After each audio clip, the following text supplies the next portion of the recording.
వంటి దైవ వాక్య భాగాలలో సంఖ్యాకాండము, మోషే భక్తుడు రాసినటువంటి పంచగ్రంథాలలో సంఖ్యాకాండము 27వ అధ్యాయం. సంఖ్యాకాండము 27వ అధ్యాయము 5వ వచనం. అప్పుడు మోషే వారి కొరకు యెహోవా సన్నిధిని మనవి చేయగా, యెహోవా మోషేకు ఇలాగు సెలవిచ్చెను, సెలోపెహాదు కుమార్తెలు చెప్పినది యుక్తము. ప్రార్థన చేసుకుందాం. యెహోవా మా ఆశ్రయదుర్గమా, మా విమోచకుడా, మా నోటి మాటలు మా హృదయ ధ్యానములు మీ దృష్టికి అంగీకారం లగినట్లుగా చేయుటకు అయోగ్యరాలను ఎందుకు పనికిరానటువంటి నన్ను నీ బిడ్డల మధ్యలో నిలువబెట్టుకున్న విధానమును బట్టి నీకు స్తుతులు స్తోత్రములు తెలియజేసుకుంటున్నాం. ప్రభా, అయ్యా నన్ను మరుగుపరచండి. నాకు మాకు కావలసినటువంటి జీవవాకులను వెదజల్లింపచేయండి.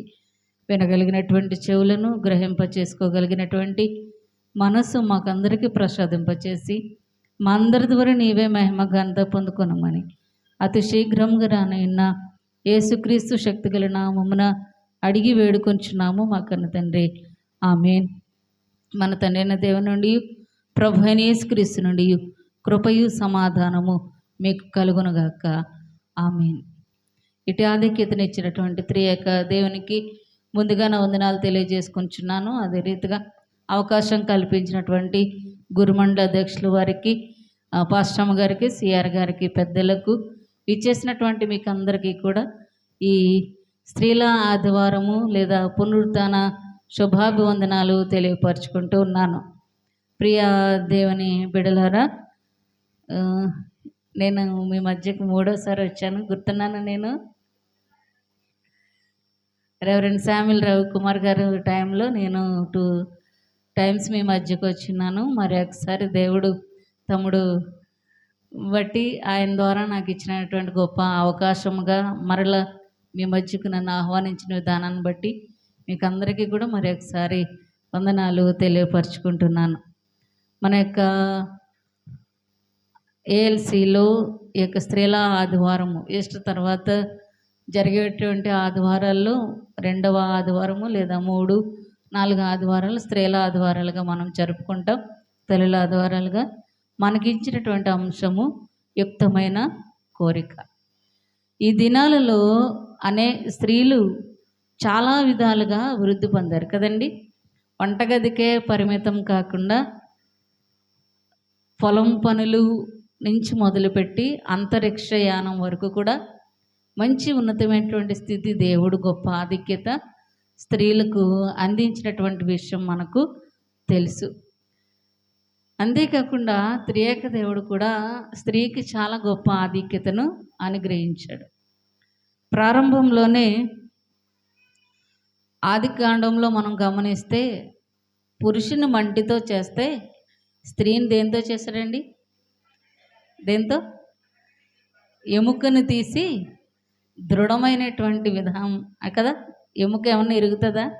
ఎంతో గట్టిగా కొడితేనే కానీ అది విరగదు. కనుక అంత గట్టి దాన్ని తీసుకుని మంచి ఉన్నతముగా స్త్రీని దేవుడు కలిగి చేశాడు. అయితే ఆధిక్యతను స్త్రీ ఏం చేసిందంటే ఆజ్ఞను అతిక్రమించి పాపము తీసుకొచ్చింది. అయినా దేవుడు జాలిగల దేవుడు, ప్రేమగల దేవుడు కనుక క్షమించి మరలా ఆ స్త్రీ ద్వారానే ఆ పాపమునకు విమోచన క్రయధనముగా దేవుడు ఈ లోకములు రావడానికి మార్గముగా దేవుడు స్త్రీని ఎన్నిక చేసుకున్నాడు కదండి. అవునా? ఎంత గొప్ప ఆధిక్యత కదా. అందరూ ఏమంటారంటే స్త్రీ వల్లే పాపం వచ్చింది అంటాడు. కరెక్టే, పాపం వచ్చింది. కానీ దయగల దేవుడు మనల్ని ఇంకా ఉన్నతమైన స్థితిలో నిలబెట్టడానికి ఆ స్త్రీ గర్భాన్ని దేవుడు మరలా ఎన్నిక చేసుకున్నాడు. తర్వాత ఆయన శ్రమ అనుభవించి మరణించిన తరువాత మొట్టమొదటిగా దేవుడు ఎవరికి కనిపించాడు? స్త్రీకే కనిపించాడు కదా. ఆయన ఒక మెస్సయ్యగా, లోకాన్ని రక్షించడానికి వచ్చినటువంటి మెస్సయ్యగా కనుగొని మొట్టమొదటి సువార్త ఎవరు ప్రకటించారు? స్త్రీయే. ఇంత గొప్ప ఆధిక్యత దేవుడు మనకిస్తే మన మధ్యనటువంటి పురుషులు మాత్రం మనకు ఆధిక్యత ఇవ్వడం లేదు కదా. అవునా అవునా కదా చెప్పండి. ఇప్పుడు మన చర్చిల్లో సంఘ పెద్దలు ఉన్నారు, ఎంతమంది అంటారు? స్త్రీ సంఘ పెద్ద ఎవరు ఉంటారు?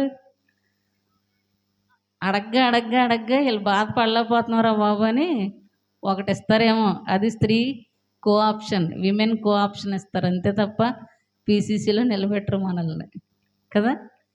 ఆదిలో దేవుడే మనకు మంచి ఆధిక్యతనిస్తే మన పురుష సమాజం మాత్రం దానికి ఒప్పుకోరు. మన సంఘాలు వదిలేయండి, మా విషయంలో పాస్టర్ గారుల వల్లే కదా మేము ట్రైనింగ్ అయ్యాం. వాళ్ళు ఖర్చు పెట్టినంత మేము ఖర్చు పెట్టాం, వాళ్ళు చదువుకున్న చదివే మేము చదివాం. వాళ్ళు ఎలాగైతే ఇంట్లో త్యాగం చేసి వెళ్ళారో మేము కూడా తల్లిదండ్రుల కుటుంబాన్ని వదిలిపెట్టి వెళ్ళాం. మేము చదువుకున్నాం 5 సంవత్సరాలు, ఉపయోగం ఏముంది? వాళ్ళ వల్లే మేము కూడా అభిషేకం పొందాము. కానీ వాళ్ళకి ఇచ్చినటువంటి ఉన్నతమైన స్థితి మాకు ఇవ్వట్లే. ప్యారిష్ ఇవ్వమని ఎంత అడిగినా, ఇప్పుడు నాకు 20 సంవత్సరాలు సీనియారిటీ ఉంది కానీ ప్యారిష్ లేదు. విమెన్స్ వింగ్లో సూపర్వైజర్గా దేవుడు పరిచర్య ఇచ్చాడు, ఆ పరిచర్యను నేను చేయడం జరుగుతుంది. ఏది ఏమైనప్పటికీ మనకిచ్చినటువంటి మన యొక్క అంశము యుక్తమైన కోరిక.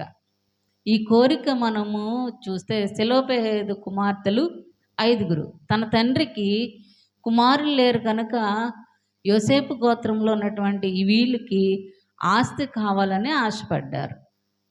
ఎందుకంటే గోత్రంలో ఉన్నటువంటి వారందరికీ కూడా సమానంగా ఆస్తి పంపకాలు ఇవ్వాలి, అది సమానంగా ఇవ్వాలి, ఏ ఒక్కరికి కూడా తక్కువ కాకూడదు.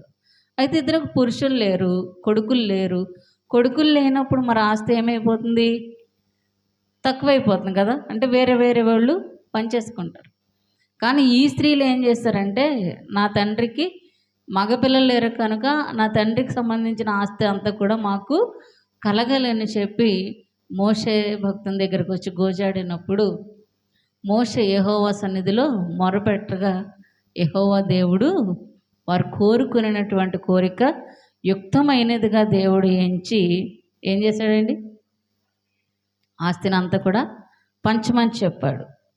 అయితే ఆ ఆస్తి పంచడానికి కూడా కొన్ని హద్దులు పెట్టాడు. ఎక్కడ చూడండి, అది యెహోషువ గ్రంథము 17వ అధ్యాయం 3-4 వచనాల్లో ఉంటుంది. పాత నిబంధన గ్రంథంలో పురుష ఆధిక్యత ఎక్కువ కాబట్టి పురుషులకే ఆస్తి తప్ప ఆడవాళ్ళకి లేదు.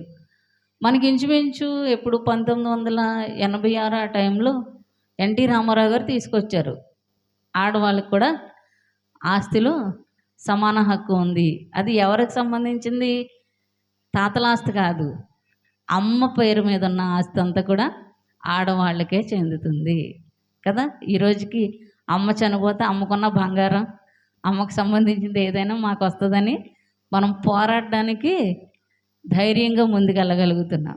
కానీ క్రీస్తు ప్రభువారు త్రియేక దేవుడు ఎప్పుడు ఆదిలోనే స్త్రీలకు కూడా సమాన హక్కు ఉందని చెప్పి దేవుడు ఎప్పుడో తేల్చి చెప్పాడు. కానీ అది అప్పటి నుంచి కొనసాగి 86లో బయటికి ఎన్టీ రామారావు గారు తీసుకొచ్చారు. అంతకుముందే 3500 సంవత్సరాల క్రితము ఉన్నటువంటి ఈ దానిని 1966లో కేరళలో ఉన్నటువంటి ఒక ఆమె కోర్టుకి వేస్తుందంట, నా తండ్రి ఆస్తి నాకు కలగాలి అంటే. ఎన్టీ రామారావు గారు ప్రతిపాదించక ముందే దాన్ని బట్టి రామారావు గారు ఈ యొక్క ఉద్దేశాన్ని తీసుకురావడం జరుగుతుంది. ఏది ఏమైనా దేవుడు స్త్రీ పట్ల గొప్ప ఉద్దేశాన్ని దేవుడు కలిగి ఉన్నటువంటి మాట మనము మర్చిపోకూడదు. అంతేకాకుండా ఈ 5 అమ్మాయిలు చాలా ధైర్యవంతులు.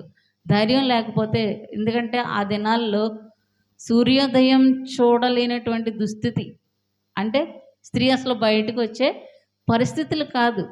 అటువంటి స్థితిలో కూడా ఈ 5 అమ్మాయిలు ధైర్యం చేసి మోషే దగ్గరకు వచ్చి మనవి చేసుకోవడానికి ఎంతో ధైర్యం చేశారు వాళ్ళు. కానీ వాళ్ళు గోజాడినటువంటి మొర దేవునికి కూడా యుక్తమైనదిగా ఉంది. కనుక మనము ఏదైనా కోరిక కోరినప్పుడు అది యుక్తమైనదా అయుక్తమైనదా మనము గ్రహించాలి. అందుకే వీరి కోరిక దేవునికి యుక్తమైనది కనుక వీరికి ఇచ్చాడు. అయితే వీరికి ఎట్టినటువంటి నిబంధనలు ఏంటో తెలుసా? వీరు వివాహం చేసుకోకపోతే ఆస్తి వీరికే ఉంటుంది. ఒకవేళ వివాహం చేసుకుంటే ఎవరిని చేసుకోవాలి? ఇశ్రాయేలు గోత్రపు వారిని మాత్రమే చేసుకోవాలి. వాళ్ళు 5 కుమార్తెలు వివాహం చేసుకుంటే ఇశ్రాయేలీలు గోత్రమునకు సంబంధించిన పురుషులను మాత్రమే వీళ్ళు వివాహం చేసుకోవాలి. అప్పుడే ఆ ఆస్తి వారికి చెందుతుంది. వేరే గోత్రానికి సంబంధించినటువంటి వారిని వివాహం చేసుకుంటే వారి మీద ఉన్నటువంటి ఆస్తి వారికి చెల్లదు. అంటే వేరొకరికి, అంటే ఈ సంతానానికి సంబంధించిన అన్నదమ్ముల బిడ్డలకు కానీ ఇక అంటే ఆ గోత్రానికి సంబంధించిన వారికి ఆస్తి ఇచ్చేయబడుతుంది. ఈ నిబంధనలతో వారికి ఆస్తిని పంచడం జరిగింది. కనుక మనము మన యొక్క పరిస్థితులను బట్టి, మన యొక్క ఆలోచనలను బట్టి దేవుడు ప్రతి ఒక్కరికి కూడా ఆశీర్వాదాలు ఇవ్వడానికి సిద్ధంగా ఉన్నాడు. గలతీ పత్రికలో చెప్తాడు కదా పౌలు భక్తుడు, గ్రీసు దేశస్థుడని లేదు, దాసుడని లేదు, యూదుడని లేదు, స్వతంత్రుడని లేదు, స్త్రీ అని లేదు, పురుషుడని లేదు, క్రీస్తునందు ప్రతి ఒక్కరు కూడా ఏకముగా ఉన్నారు. క్రీస్తునందు ప్రతి ఒక్కరూ ఏకముగా ఉన్నారు. కనుక ఏ భేదము లేదు.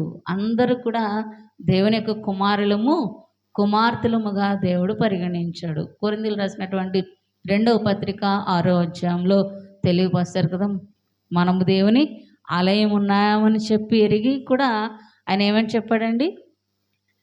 మీరు కుమార్తెలునై ఉన్నారనేటువంటి గొప్ప ఆధిక్యత దేవుడు మనకు కలుగు చేశాడు. ఇంకొక మాట చూడండి, కొరింథీయులు రాసినటువంటి 1వ పత్రిక 12వ అధ్యాయం 13వ వచనంలో, ఏలయనగా యూదులము మనమందరము కూడా ఒక శరీరంలోనికి ఒక్క ఆత్మయందే పానము చేసి ఉన్నామని చెప్పి మనం ఏం చేయాలండి? గ్రహించాలి. ఎందుకంటే అలనాడు క్రీస్తు ప్రభు ఐగుప్తు దానిసత్వం నుండి మోషే ద్వారా విడిపింపబడినప్పుడు బండ నుండి దేవుడు నీటిని అనుగ్రహించాడు. ఆ బండలో ఉన్నటువంటి నీరు అందరూ పానం చేశారు. ఆ బండ ఎవరండి? క్రీస్తే. కనుక మనం అందరము కూడా ఒకే పానము చేసి ఉన్నాం, ఆయన శిలువలో కాచిన ఒకే రక్తము ద్వారా మనం అందరము కూడా కడగబడి ఉన్నటువంటి వారమే. కనుక ఎలాగనంటే బాప్తీస్మ ప్రసాదము ద్వారా మనం అందరము కూడా క్రీస్తు తోడి వారసులమై ఉన్నాం. ప్రియమైన దేవుని బిడ్డలారా, యోహాను రాసినటువంటి 1వ పత్రిక 5వ అధ్యాయం 13-15 వచనాలు మనం చూస్తే అక్కడ చెప్తాడు కదా, మనం ఏమి అడిగినను మన మనవి ఆయన ఆలకించునని చెప్పి మనము గ్రహించాలి. మనం ఏది అడిగినా దేవుని యొక్క చిత్తమని చెప్పి ఆయన చిత్తానుసారమైనటువంటి మనవులు మనము ఆలకించాలి. లేదు అని అంటే మన యొక్క మనవులు ఆయన ఆలకించడానికి ముందుకు రాడు. ఎందుకంటే మనము ప్రార్థించినప్పుడు మనం పొందుకున్నాము అనేటువంటి నమ్మకముతో ఆయన సాన్నిధ్యంలో మనము ప్రార్థన చేయాలి. అపనమ్మకముతో ఎప్పుడు కూడా మనము ప్రార్థన చేయకూడదు. అందుకని అంటాడు కదా, నీకు ఆవగింజంత విశ్వాసం ఉన్నా ఏమవుతుందట, ఈ కొండను సముద్రంలో పడవేమంటే పడుతుందా? అంటే నిజంగా సముద్రం పడుతుందా? పడదు. కానీ అంత దృఢమైనటువంటి నమ్మకము మనకు కలగాలి అని చెప్పి ఆయన తెలియపరిచాడు. ఇంకొక మాటను మనం ఆలోచన చేస్తే చూడండి, యాకోబు పత్రిక 1వ అధ్యాయం 6-7 వచనంలో చెప్తాడు కదా, ఏమాత్రము సందేహింపక, మనము ఏమాత్రమును కూడా సందేహింపక విశ్వాసముతో మనము ఆయనను అడగాలి. ఇదిగో నేను అడుగుతున్నా, మనం చేస్తున్నటువంటి మనవి అవి ఇస్తారా, పొందుకుంటామా, పొందుకోలేమేమో ఇనేటువంటి అలాంటి ఆలోచనలు మనకు ఏమాత్రము కూడా ఉండకూడదు. ఎందుకంటే పేతురు భక్తుని మనం ఆలోచన చేస్తే, పేతురు భక్తుడు యేసయ్య సముద్రం మీద నిల్చున్నప్పుడు ఆయన దగ్గరికి వెళ్ళడానికి ఎక్కడికి నడిచాడు? ఎక్కడ నడిచాడండి పేతురు? నీటి మీద నడిచాడు కదా. ఎంతవరకు నడిచాడు? యేసు వైపు తేరి చూచుచున్నంత వరకు కూడా నడిచాడు. ఎప్పుడైతే ఎక్కడ చూశాడు? నీటిలోకి చూశాడు. అంటే ఈ లోకంలోనికి చూశాడు. వెంటనే అతడు ఏమైపోతున్నాడండి? మునిగిపోసాగాడు. కనుక మన యొక్క విశ్వాసం ఎప్పుడు కూడా యేసు వైపే మన యొక్క దృష్టి పెట్టి మనము నడవాలి. మనం ఎప్పుడైతే యేసు నుంచి మన యొక్క దృష్టి ప్రక్కకి వెడలిందో ఆ క్షణమే మనము పడిపోతాం. అందుకే ఆయన అంటాడు కదా, యోహాను రాసినటువంటి మొదటి పత్రికలో 2వ అధ్యాయంలో, శరీరాశ, నేత్రాశ, జీవపుడంబాలను మనము విడిచిపెట్టాలి.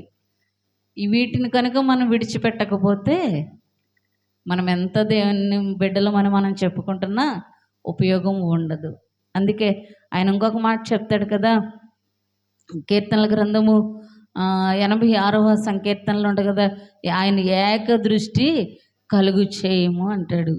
ఎందుకంటే మనం అందరము కూడా ఏకదృష్టి అంటే మన యొక్క దృష్టి అంతా ఎక్కడ ఉండాలి? దేవుని దగ్గరే మన దృష్టి ఉండాలి. దేవుని తప్ప మరొక వైపుగా మనం తిరిగితే మనం లోకంలో పడిపోయినటువంటి వారమే అవుతాం. అంతేకాకుండా ఆయన చెప్తాడు కదా, యెహెజ్కేలు గ్రంథం 11వ అధ్యాయంలో చెప్తాడు కదా, రాతి గుండెని తీసి మాంసపు హృదయాన్ని దేవుడు ఇస్తాడు. అంటే ప్రేమ, నెమ్మది, కృప, సమాధానము కలిగినటువంటి మనస్సు మనము కలిగి ఉండాలి. ఎందుకంటే మనం చేసేటువంటి తప్పిదములు, మనం చేసేటువంటి పాపముల వలన ఆయన ఇంకా కోప్పడిపోవాలి కదా. ఆయన ఇంకా కఠినం చేసుకోలేని మనస్సు. కానీ ఆయన ఏం చేశాడండి? ఆయన మన మీద దయించాడు. అటువంటి ప్రేమ మనము కూడా కలిగి ఉండాలని రాతి హృదయాన్ని తీసివేసి మాంసపు హృదయాన్ని దేవుడు మనకు ఇస్తున్నాడని. అంటే మన యొక్క ఆత్మను నూతనముగా మలచబడుతున్నాం, నూతనముగా మలచబడుతూ ఉన్నాం. ప్రియమైన దేవుని బిడ్డలారా, రోమాపత్రిక 12వ అధ్యాయం 2వ వచనంలో ఉంటుంది కదా, లోక మర్యాదను అనుసరింపక యుక్తమైన వాటిని మనము అనుసరించి దేవుని చిత్తమేదో పరీక్షించి మనము తెలుసుకోవాలి. ఇహలోక సంబంధమైనటువంటివేవో దేవుని చిత్తమైనవేవో మనము గ్రహించి ఆయన చిత్తానికి అనుకూలమైనటువంటి వాటిని మాత్రమే మనము ఆయన దగ్గర అడగాలి. అప్పుడు అవి మనకు అనుగ్రహింపబడతాయి. ఒక్కొక్కసారి మనం అడిగినవి మేలులు మనకు ఆలస్యం కావచ్చు, ఒక్కొక్కసారి మనకు జరగకపోవచ్చు. అయితే అప్పుడు మన యొక్క విశ్వాసములో మనం దూరం అయిపోకూడదు. ఎందుకంటే శ్రమలు వస్తాయి, ఆటుపోట్లు వస్తాయి, ఇబ్బందులు వస్తాయి. దేవునిలో మనం నిలిచినప్పుడు వాటన్నింటిని మనము జయించినప్పుడే. అందుకే పందెమందు మనం ఏం చేయాలి? ఓపికతో పరిగెత్తాలి. అలా పరిగెట్టకపోతే ఇంకొక మాట చెప్తారు కదా, శ్రమ ఓర్పును, ఓర్పు పరీక్షను, పరీక్ష నిరీక్షణను కలుగు చేస్తుందట. కనుక మనం ఓర్పుతో మనం ఆయన సన్నిధిలో ప్రార్థించినప్పుడు, ఓర్పుతో మనము ఆయన సన్నిధిలో గోజాడినప్పుడు అనేకమైనటువంటి పరీక్షలు మనకు ఎదురొస్తాయి. వాటిని మనం ఎదిరించినప్పుడే మనము నిరీక్షణతో దేని కొరకైతే ఎదురు చూస్తున్నామో ఆ యొక్క బహుమానాన్ని మనము పొందుకోగలుగుతాం. అందుకే యుక్తమైనటువంటి కోరికలు మనము కోరవలసినటువంటి వారమై ఉన్నాం. ఎందుకంటే ఇహలోక సంబంధమైనటువంటి వాటి కొరకు మనము ఎప్పుడు దేవుని సన్నిధిలో గోచాడకూడదు. మన యొక్క స్థలము, మన యొక్క ఆశ, మన యొక్క కోరిక ఏంటి? పరసంబంధమైనటువంటి ఆశతో మనం కలిగి ఉండాలి. పరసంబంధమైనటువంటి స్థిర నివాసమైనటువంటి దేవుని యొక్క రాజ్యంలో మనకు స్థలము కొరకు మనం ఆయన సన్నిధిలో గోచాడాలి. దాని కొరకే మన యొక్క జీవితము. ఎందుకంటే మన గురి దేవుని యొక్క చెంతకు మనము చేరాలనేటువంటి గురి మనము కలిగి ఉన్నప్పుడు ఆ దేవుని చెంతకు చేరేటువంటి మార్గమును మనము ఎన్నుకోవాలి. మత్తయి సువార్త 7వ అధ్యాయంలో చెప్తారు కదా, ఇరుకు మార్గము చాలా సంకుచితమైనది, అది దానిలో అందరూ ప్రవేశించలేరు, అది కొందరు మాత్రమే ప్రవేశించగలుగుతారు, అది చాలా శ్రమలతో కూడినది. అయితే ఎప్పుడైతే నువ్వు ఈ శ్రమలన్నీ దాటుకుని నువ్వు వెళ్తావో అప్పుడే సువిశాలమైనటువంటి స్థలంలో నువ్వు ప్రవేశించగలుగుతావు. ఆ ప్రదేశము చాలా నెమ్మది కలిగినది. ఆ స్థలంలో నిత్యము నెమ్మది, సమాధానము, సంతోషములే ఉంటాయి. ఆ స్థలము కోటాని కోట్ల దూతలతో అనునిత్యము కూడా స్తుతులు చెల్లిస్తూ దేవుణ్ణి కొనియాడేటువంటి స్థలము. అటువంటి స్థలంలో మనము కూడా ఉండాలని దేవుడు ఆశపడుతూ ఉన్నాడు. కనుక అటువంటి యుక్తమైనటువంటి బహుమానాన్ని పొందుకోవడానికి మనము కూడా యుక్తమైనటువంటి మనస్సు మనము కలిగి ఉండాలి. ప్రియమైన దేవుని బిడ్డలారా, ఎందుకంటే ఈ యొక్క సువార్త వాక్య భాగంలో మనం గమనించినట్లయితే అక్కడ ఒక కనాను స్త్రీ మనకు కనబడుతుంది. యూదులకు సమరయులకు ఏ రీతిగా అయితే సాంగత్యం ఉండదో, కనానీయులకు ఇశ్రాయేలీలకు లేదా యూదులకు కూడా అటువంటి సాంగత్యం ఉండదు. ఎందుకంటే వీళ్ళు అన్యులు, క్రీస్తుని ఎరుగినటువంటి జనాంగం. కనుక వారి కొరకు ఆయన ఏమని చెప్తున్నాడనంటే, ఇక్కడ ఈ కనాను స్త్రీ ఆయన దగ్గరికి వచ్చింది. ఆమె ఒక అన్యురాలు అయ్యండి తన కుమార్తెను స్వస్థత కొరకు ఆయన దగ్గరికి వచ్చింది. ఆయనకు తెలుసా? తెలీదా? ఆయనకు హృదయాంతరంగాలు ఎరిగినటువంటి దేవుడు ఆమె దేవుని చెంతకు ఎందుకు చేరిందో దేవుడికి ముందుగానే తెలుసు. అయినా సరే ఆమెను ఏమాత్రము మాట్లాడట్లే, ఆమె కొరకు ఏమి కూడా పట్టించుకుంటలేదు. ఎందుకనంటే ఆమె యొక్క సమస్త జీవన విధానము దేవునికి తెలుసు. అయితే ఆమె అప్పటికే ఎన్నో గుళ్ళు గోపురాలు, ఎన్నో దండాల మొక్కులు పెట్టుకుని ఉండొచ్చు, ఎంతో వైద్యం కూడా చేయించవచ్చు. మనము కూడా ఇప్పుడు మీరు ఇక్కడ ఉన్నారు, మీ దృష్టి ఎక్కడుంది? మీ దృష్టి ఎక్కడుంది? చీరలు చక్కగా కట్టుకున్నారు, బొమ్మల్లా ఉన్నారు, కానీ వేడి తట్టుకోలేకపోతున్నారు. ఎప్పుడు వదులుతారా ఆశ్రమం గారు? ఎప్పుడు ఆరాధన అయిపోద్దా గబగబా ముద్ద తినేసి వెళ్ళి ఎక్కడ పడిపోవాలి? ఏసీలో పడిపోవాలి కదా మీ దృష్టి. అలాగే కనాను స్త్రీ కూడా ఈ ప్రయత్నాలన్నీ చేస్తుంది, కానీ ఒక దృష్టి ఎటు వెళ్ళింది. ఇప్పుడు మీరు ఇటు కూర్చున్నారు, నా వైపే మీ దృష్టి కేంద్రీకరించట్లేదు. ఒక కన్ను మీరు అటు వేశారు, ఒక చెవి ఇటు వేస్తారు. మనం ఎదురు కూర్చుంటాం, వెనక మన వాళ్ళు ఏం మాట్లాడుతున్నారో ఒక చెవి పాడేస్తాం. ఈ కనాను స్త్రీ కూడా తన ప్రయత్నాలన్నీ చేస్తూ ఉంది. మరలా ఎక్కడ పెట్టింది తన దృష్టి? ఈ వైద్యమే కాక ఇంకా ఏమైనా నా కూతుర్ని స్వస్థత పడాలి అంటే క్రీస్తు కొరకు కూడా తను వినింది. యేసుక్రీస్తు ప్రభు చేసేటువంటి స్వస్థతలు కానీ మహిమలు కానీ సమస్తం ఆమె విని ఉంటుంది. మనకులాగే కదా, మనం ఎప్పుడు ఒకే దృష్టి కేంద్రీకరించాం. మార్కెట్కి వెళ్తాం, మన దృష్టి ఏంటి? చీర కొనుక్కోవాలి. చీర అంటే చీరతోటే వస్తాము మనం ఇంటికి? చెప్పండి. మనం ఏ షాప్కి వెళ్ళాలో ఆ షాప్ కూడా మనకు తెలుసు, కానీ మార్కెట్లో అడుగు పెట్టినప్పటి నుంచి ఉన్న కొట్లన్నీ చూసుకుంటూ వెళ్తాం. అసలు మనకు అవసరం లేదు ఆ షాపులు, కానీ మన కన్ను నేత్రాశ అక్కడికి తీసుకెళ్ళిపోతుంది. అంటే వాటన్నింటిని మనము జయించినప్పుడే. కానీ ఇక్కడ కనాను స్త్రీ క్రీస్తు ప్రభు వారి కోసం వింది, ఎలాగైనా ఇంకా తన యొక్క ప్రయత్నాలన్నీ కూడా ముగించేసింది. ఇక ఏమీ లాభం లేదు. అప్పుడు క్రీస్తు దగ్గరికి చేరిందండి. క్రీస్తు దగ్గరికి చేరితే ఆయన ఏమని చెప్తున్నాడు? ఆయన పిల్లల రొట్టె తీసుకొని కుక్క పిల్లలకు వేయట యుక్తము కాదు అని చెప్తాడు. అంటే వాళ్ళని దేంతో పోల్చాడండి? కుక్కలతో పోల్చాడు. అయితే ఆమె విసుక్కుందా? కోప్పడిందా? ఈరోజు మీరు ఇలా కార్యక్రమం చేస్తున్నారు, ఒకటి చేయమంటూ ఇంకొకటి చేస్తారనుకోండి, పాస్టర్ గారు అమ్మ ఎన్నిసార్లు చెప్పాలి వినపడట్లేదా అని అన్నారనుకోండి, నేను చెప్పలే సమాధానం, మీరే చెప్పారు. ఎందుకు అలా కసిరేసుకుంటున్నారు పాస్టర్ గారు? నేనేమన్నా చిన్నదాన్నా? మిల్లిగా చెప్పొచ్చు కదా, అంత కోప్పడిపోవాలా? వింటారా? తగ్గుతారా? అసలు తగ్గరు. కానీ అక్కడ కనాను స్త్రీ మన మనిషి కాదు, అంటే దేవుడు అంటే తెలిసినటువంటి వ్యక్తి కాదు. అయినా క్రీస్తు ప్రభు వారు కుక్కతో పోల్చినా ఆమె ఏమాత్రం కూడా కోప్పడలేదు. అంటే తన యొక్క అవసరతను బట్టి తను ఎంతగా తగ్గించుకుందనంటే అంత తగ్గింపును బట్టే ఆయన ఏమని చెప్పాడో తెలుసా? ఆమె ఏమి చెప్పింది? మొట్టమొదట, అయ్యా కుక్క పిల్లలు కూడా యజమానుడు తినేటువంటి బల్ల మీద నుంచి పడే రొట్టె ముక్కల కొరకు ఆశపడుతుంది కదా, బల్ల మీద నుంచి కింద పడి రొట్టె ముక్కలు తింటుంది కదా కుక్క కూడా. అంటే తను అంతగా తగ్గించుకుంది కాబట్టి ఆయన ఏమంటాడు, అమ్మ నీ విశ్వాసము చాలా గొప్పది, నీ విశ్వాసము చాలా గొప్పది, ఇశ్రాయేలీల్లో కూడా నీ అంత విశ్వాసం కలిగినది లేరు అని చెప్తారు. చూడండి దేవుడు ఎంత గొప్ప ఆధిక్యత ఆమెకి ఇచ్చాడు. ఆమె ఎంతగా తగ్గించుకుంది. నీవు వచ్చి నా బిడ్డను ముట్టు, నా ఇంటికి రా అని అడిగిందా? లేదు. నీవు మాట మాత్రము నీవు సెలవియ్యి, నా బిడ్డ స్వస్థత పొందుకుండా. అంటే తన ఇంటికి యేసయ్య రావడానికి కూడా ఆమెకి ఏమాత్రం కూడా యోగ్యత లేదని ఆమె గ్రహించింది. అంతేనా? ఏం చెప్పిందండి?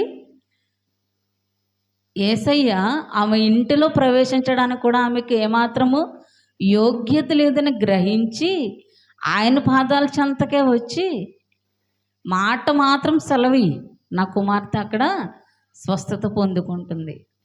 అంత తగ్గింపు మనలో ఎవరికి ఉందండి? మన పిల్లలు తప్పు చేస్తారు, మన పిల్లల్లో తప్పు ఉంది. ఎదుటి వాళ్ళు వచ్చి ఇలాగ నీ పిల్లోడు ఇది చేశాడమ్మా అని అంటే ఏమాత్రమైనా ఒప్పుకుంటామా?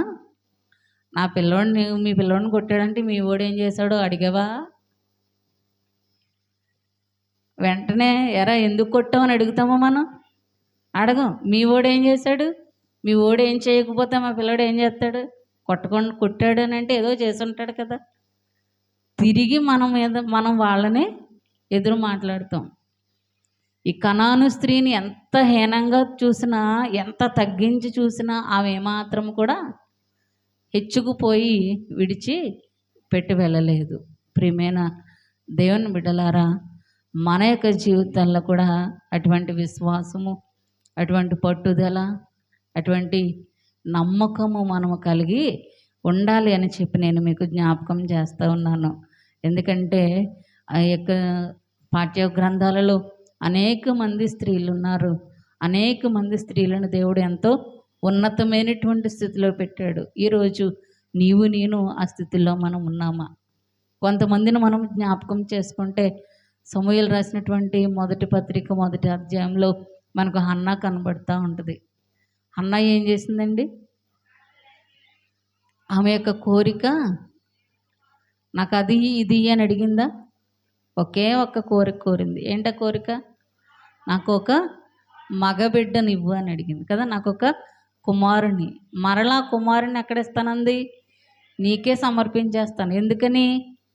అప్పటికే ఆమె చాలా అవమానాలు కదా, అప్పటికే ఆమె చాలా నిందలు భరిస్తుంది.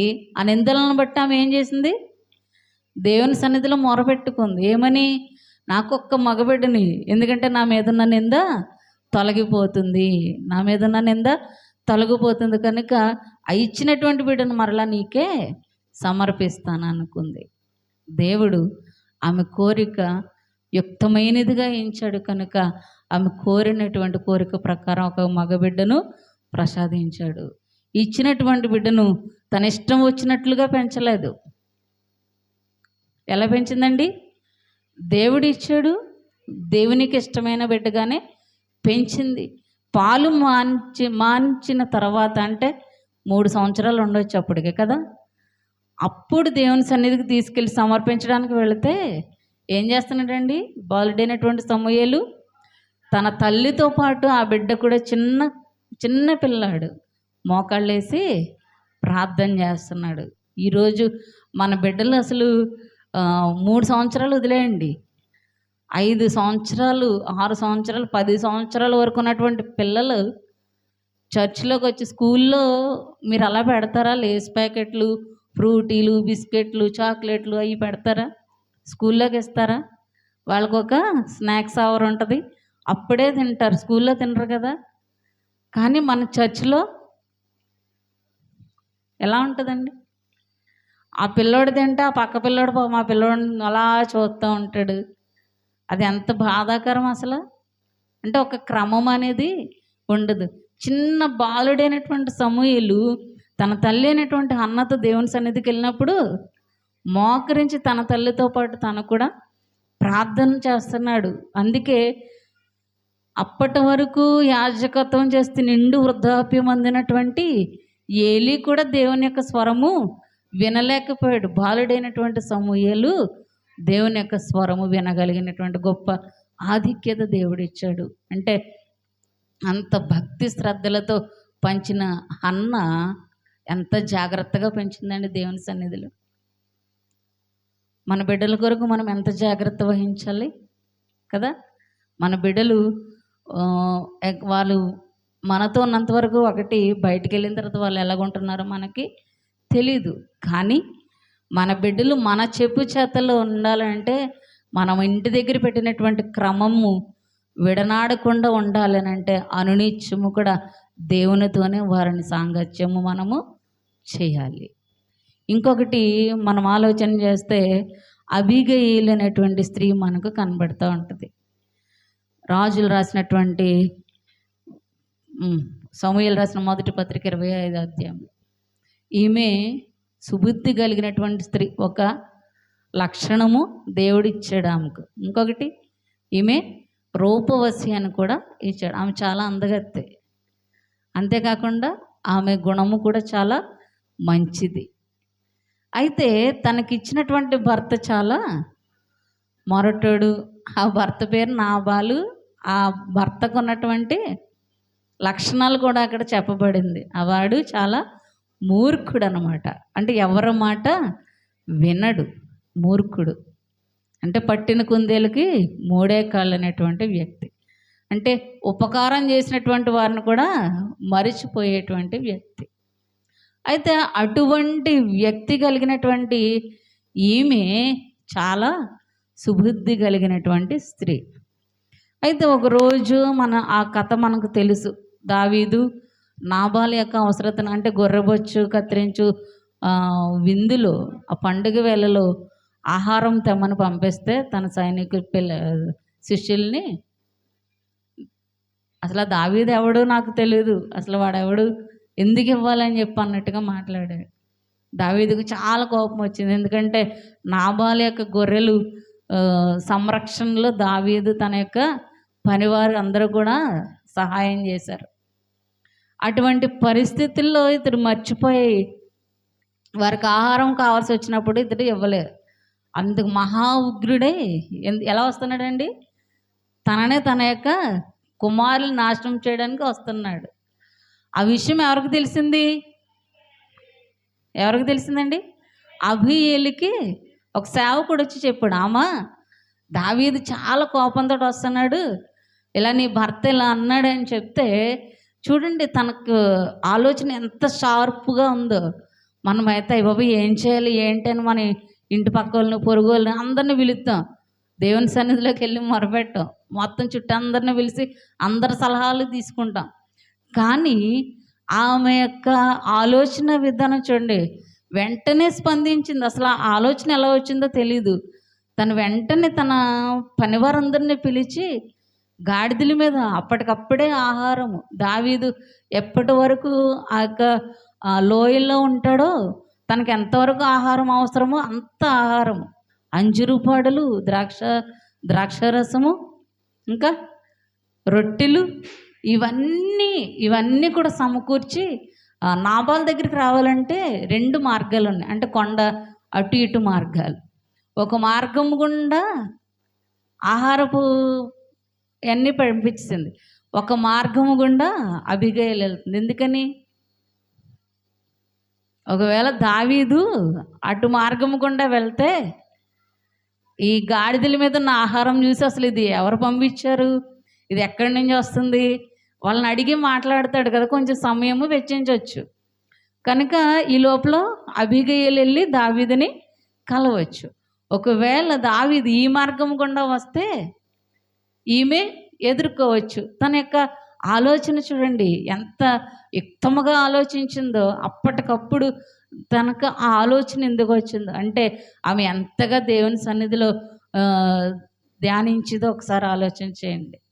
వెంటనే ఆ గాడిదలు అటు వెళ్తున్నాయి, కానీ అబీగయీలు నడిచినటువంటి మార్గంలోనే దావీదు రావడం, ఆమె వెంటనే గాడిద దిగి దావీదుకి సాష్టాంగ నమస్కారం చేసి తనకు కలిగినటువంటి మొర చెప్పింది.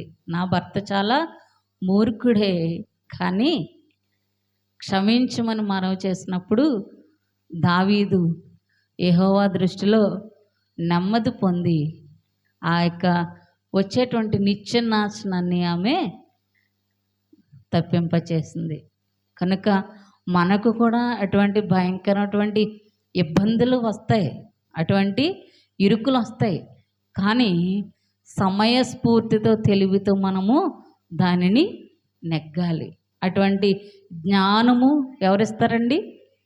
దేవుడే ఇస్తాడు కదా. బుద్ధి జ్ఞానము సర్వ సంపదలు ఆయన యందు గుప్తమైనది. మనము దేవుణ్ణి అడిగినప్పుడు ఆయన నిధిలో నుంచి మనకు తెరిచి దేవుడు మనకు ప్రసాదిస్తాడు. ప్రియమైన దేవుని బిడ్డలారా, మరొక స్త్రీని మనము జ్ఞాపకం చేసుకుంటే చూడండి, రాజులు 2వ గ్రంథము 4వ అధ్యాయము 1-7 వచనాలు మనం చూస్తే అక్కడ ప్రవక్త శిష్యులలో ఒకని భార్య, ఆయన చనిపోయాడు. చనిపోయినప్పుడు ఆమె చాలా అప్పులైపోయింది. అయితే తనకి 2 కుమారులు ఉన్నారు. ఈ అప్పుల వాళ్ళు వచ్చి ఏం చేస్తానన్నారు? 2 పిల్లల్ని కూడా తీసుకెళ్ళిపోతానని చెప్పారు. తీసుకెళ్ళిపోతే ఇంకా తనకు ఆధారం ఏమీ కూడా లేదు, ఇంకా తన బ్రతికిన వ్యర్థమే. అప్పుడు ఎవరి దగ్గరికి వచ్చిందండి? ఎలీషా దగ్గరికి వచ్చి మొరపెట్టింది, అయ్యా నాకు 2 కుమారులు ఉన్నారు, నా భర్త చనిపోతున్నప్పుడు ఆయన అప్పుల కొరకు వారి 2 కూడా తీసుకెళ్ళిపోతున్నారు, నాకు ఇంకా ఆధారం అంటూ ఏమీ లేదు అని చెప్పి ఎలీషా దగ్గర మొరపెట్టినప్పుడు ఆ మొర దేవునికి యుక్తమైనదిగా ఎంచాడు. వెంటనే ఆయన ఏం చేశాడండి? ఒక నూనె కుండను నువ్వు తీసుకురా.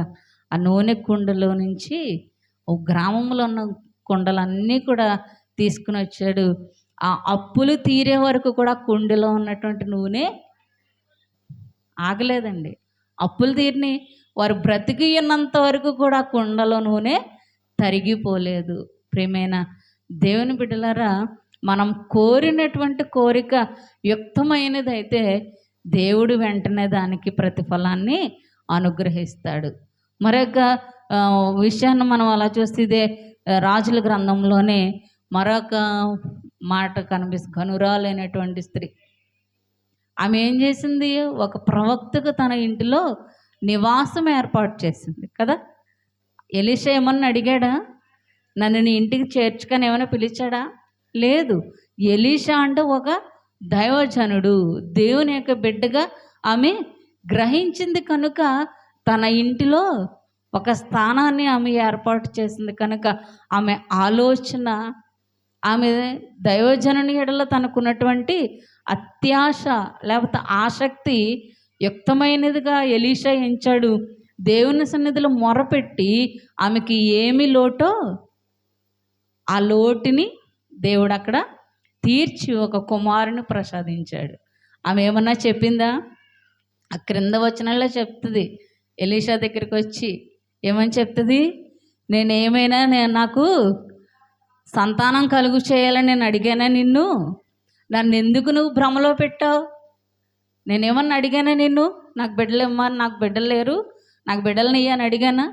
ఎందుకు నన్ను భ్రమలో పెట్టావు? ఈరోజు నా కుమారుడు ఏమయ్యాడు?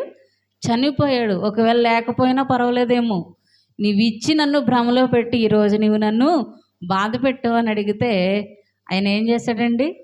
గెహాజీని పంపాడు. నువ్వు ఎవరితోనూ మాట్లాడద్దు, వెళ్ళి నువ్వు బిడ్డ మీద ఇక కర్ర పెట్టానంటే గెహాజీకి నాకు పెత్తనాలు ఎక్కువ అనమాట. నాలా నువ్వు ఏదైతే చేయొద్దు అని అంటే ఆ పనే మనం ఎలా చేస్తామో, గెహాజీ స్టాపులు ఎక్కువ మాట్లాడుకుంటూ వెళ్ళాడు. అక్కడ చేయాల్సినటువంటి కార్యం అతడు చేయలేదు. మరలా ఎలీషా వచ్చి అక్కడ కార్యము జరిగించాడు. అంటే మనం కోరినటువంటి కోరిక, మనం చేసేటువంటి మనవులు దేవునికి ఇష్టమైనవిగా ఉండాలి. యుక్తమైన కోరిక అంటే న్యాయమైనదిగా ఉండాలి, లేదా నమ్మకమైనదిగా ఉండాలి, లేదా ఇష్టమైనదిగా ఉండాలి.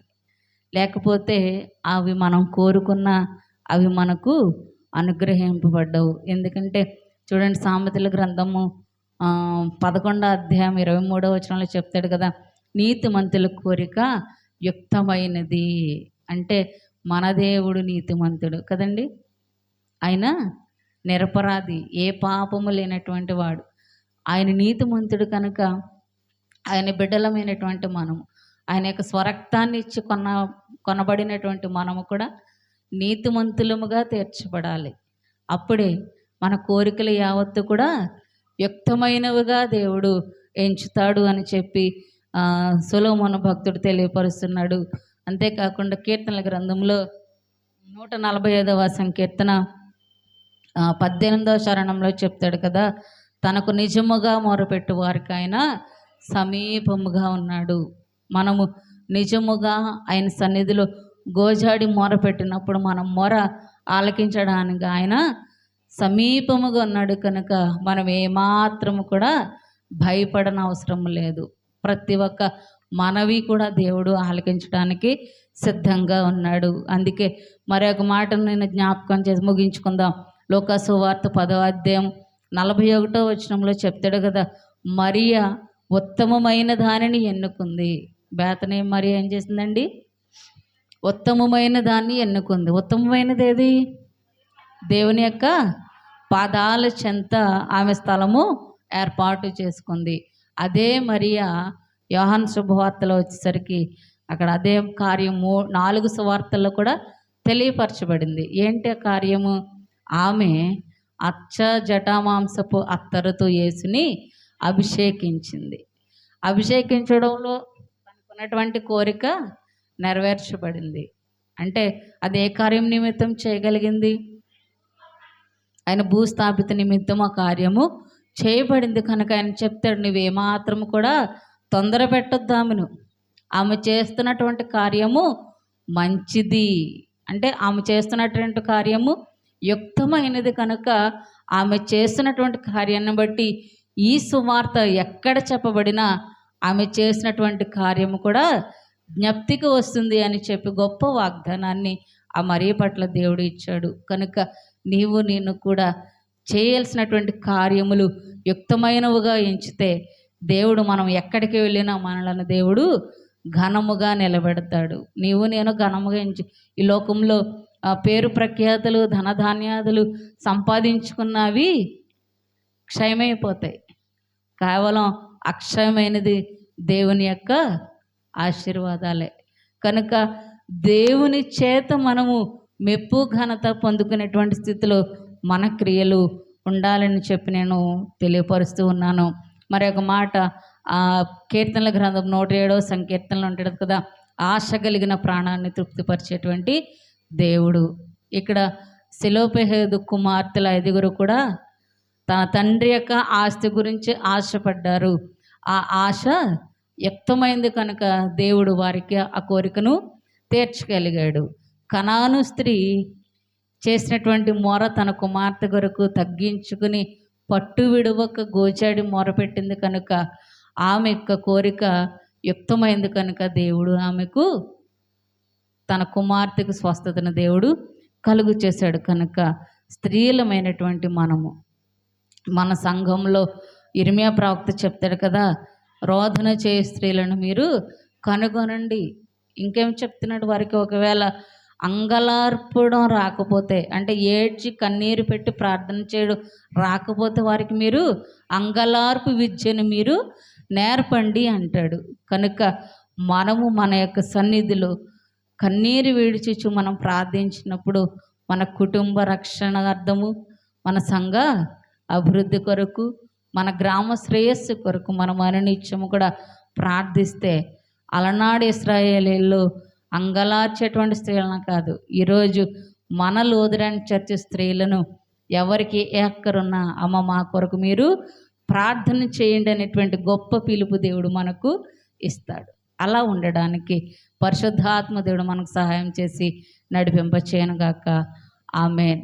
సమస్త జ్ఞానం మించిన దేవుని సమాధానం యేసుక్రీస్తు వలన మీ హృదయములకు మీ తలంపులకు కావాలండి నడిపింప చేయనుగాక. ఆమేన్. ఇటు ఆదికి ఇచ్చినటువంటి త్రియేక దేవునికి మరొకసారి వందనాలు తెలియపరుచుతున్నాను. అదే రీతిగా గురుమండ అధ్యక్షుల వారికి, పాస్టర్ అమ్మ గారికి, సిఆర్ గారికి, పెద్దలకు, ఓపికతో ఉన్న మీకు అందరికీ కూడా నా హృదయపూర్వక శుభాభివందనాలు తెలియపరుస్తూ నా మాటలు ముగిస్తున్నాను. అందరికీ వందనాలు.